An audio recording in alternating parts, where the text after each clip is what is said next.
सणासुदीच्या गर्दीत हरवलेला माणुसकीचा श्वास. आज आपण पाहतोय तो व्हिडिओ केवळ एक दृश्य नाही, तो आपल्या समाजाच्या संवेदनशीलतेवरचा मोठा प्रश्न आहे. सणासुदीचा काळ, रेल्वे स्थानक, प्रचंड गर्दी आणि त्या गर्दीत एक मुलगी जीवाचा श्वास कोंडतोय. ती मदतीसाठी हात जोडते, पण दुर्दैवाने तिच्या आजूबाजूला उभे असलेले अनेक लोक मदती करण्याऐवजी मोबाईल कॅमेरे ऑन करून बघत आहेत. कोण हसतंय, कोणी बघ्याची भूमिका घेतय, कोणी फक्त व्हिडिओ काढून सोशल मीडियासाठी कंटेंट शोधतय. त्या मुलीचा श्वास गुदमरतोय आणि आपली माणुसकी ही हा प्रकार फक्त धक्कादायक नाही तर अत्यंत लाजिरवाणा आहे. रेल्वे स्थानकावर तिकीट नसलेल्या प्रवाशांची वाढती गर्दी, नियमांचा सर्रास भंग आणि प्रशासनाची अपुरी व्यवस्था याचा फटका शेवटी कोणाला बसतोय तर अशा निष्पाप प्रवाशांना. पण प्रश्न फक्त एवढाच नाही, प्रश्न हा आहे की आपण इतके निर्दयी कधीपासून झालो. समोर माणूस तडफडत असताना आपण मदत करण्याऐवजी व्हिडिओ का काढतो? आज तो व्हिडिओ आहे, उद्या ती व्यक्ती आपल्यातली कोणी असू शकते. लक्षात ठेवा,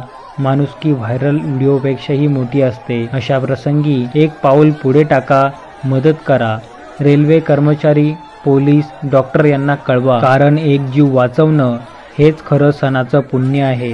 हा व्हिडिओ शेअर करताना फक्त पाहू नका, विचार करा. आपण त्या गर्दीत असतो तर कॅमेरा उघडला असता का, की हात पुढे केला असता? तर मित्रांनो, अशाच प्रकारच्या माहितीपूर्ण अपडेट्ससाठी आपल्या विजेता न्यूज चॅनल या यूट्यूब चॅनलला जरूर सबस्क्राईब करा आणि तुमचं मत काय आहे हे कमेंटमध्ये नक्की शेअर करायला विसरू नका.